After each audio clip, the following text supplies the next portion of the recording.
Chang Fu suffers from a rare genetic disease that doctors say is the legendary dynamic vision. He is able to visually perceive details that are difficult for the average person to see, as if he were looking at the world in slow motion. Just a few days ago, Chang Fu was attending the school sports event. Because he kept staring at Xiu Mei during the race, he accidentally fell to the ground and passes out. After a doctor's visit, Chang Fu was diagnosed with congenital eye disease. No matter how fast an object is, in Chang Fu's eyes, the speed of the object will be slowed down by thousands of times. The doctor said he is gifted, so his family all had high hopes for him. But because his brain can't adapt to the rhythm of the eyes, Chang Fu can't run. As soon as he runs, he falls to the ground.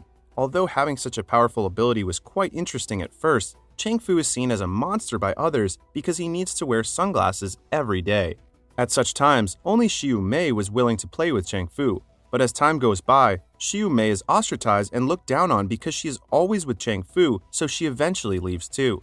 Since then, Chang Fu has had no friends and he doesn't want to have this ability. So Chang Fu thought of a solution. He tries to ruin his eyes by watching TV every day.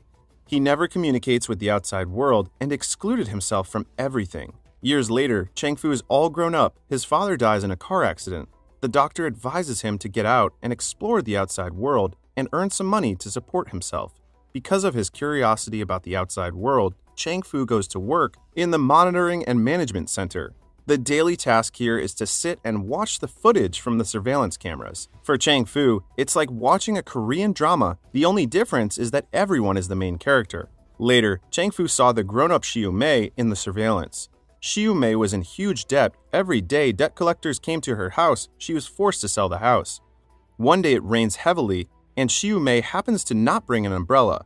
Chang Fu thinks that his chance has finally come. He puts into action what he learned from the lead actor of the Korean dramas. He went to give Xiu Mei an umbrella. He says embarrassing movie lines to Xiu Mei only to be called a freak. After contemplating what happened, the next day he took flowers and went looking for Xiu Mei. He finds her singing in the middle of the road and was almost hit by a bus. Fortunately, Chang Fu stopped her just in the nick of time and hands her the flowers. However, Xiu Mei hates it. She says sending a box of instant noodles is more practical than flowers.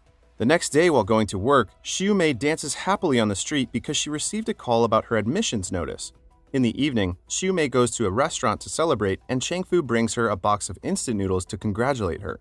They both drink beer and play games together. Because of his dynamic vision, at all the time, Chang Fu can clearly see the numbers on the spoon. He wins every single game. From then on, Chang Fu secretly draws every path Xiu Mei walks and then accompanies her home. The relationship between the two is getting closer day by day.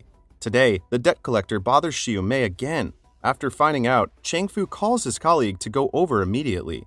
Afterwards, Xiu Mei thanked him through the camera. Xiu Mei said that she really likes ginkgo trees, so Chang Fu picks up a lot of ginkgo leaves and brings them for her. Afterwards, Xiu Mei said that she likes the ocean, but Chang Fu has no car to take her there. So Chang Fu began to get closer to the bus driver. Every day, he desperately tries to convince him. Finally, the kind driver decides to help. The next day, Xiu Mei gets on the bus, the driver closes the door and drives directly to the beach. Xiu Mei figures out that the route is wrong and only then understands the truth. However, the bus is stopped at the toll booth. Xiu Mei is very angry. She can't see the ocean. All their efforts went in vain. In a company meeting, the company boss says that recently the city frequently occurrence of female disappearances to pay attention to safety. Chang Fu starts to get nervous because he realizes that Xiu Mei didn't show up at the usual time. Chang Fu is so worried that he immediately left work and went looking for her. On the entire way, he keeps falling to the ground due to his eye condition, but he didn't realize that this is a prank by Xiu Mei. Xiu Mei asks Chang Fu, "Do you like me?" Chang Fu took off her sunglasses and the two fell in love. In the night, they go home together, but the debt collector suddenly shows up and starts throwing out everything in the house. Chang Fu wants to lend a hand, but he instantly feels dizzy. After the debt collectors left, Chang Fu immediately goes to see a doctor. The doctor says to him that his eyes are getting worse because of all the running. If you continue to run, you will lose your vision. That night, Xiu Mei runs into the criminal who kidnapped the woman. Chang Fu races over to save Xiu Mei, not even caring about his eyes. The criminal ran away when he saw someone coming. Chang Fu wants to rush over and embrace Xiu Mei, but almost falls down on the road. Turns out he is completely blind. He feels like he is now a waste, so he shuts himself in his room again. Xiu Mei sold the house, pays off her debts, and then moves to another location. She often thinks of Chang Fu, but Chang Fu seems to have disappeared. Today, Xiu Mei accidentally met him at the coffee shop. Xiu Mei wants to say hello to him, but after realizing that Cheng Fu is completely blind, she froze in shock. She follows Cheng Fu all the way back without saying a single word. Cheng Fu organizes all the paintings he had painted over the years and held an exhibition. Even though he is blind, Xiu Mei is still deeply embedded in Cheng Fu's memory. He doesn't need to see with his eyes to paint the beauty of Xiu Mei.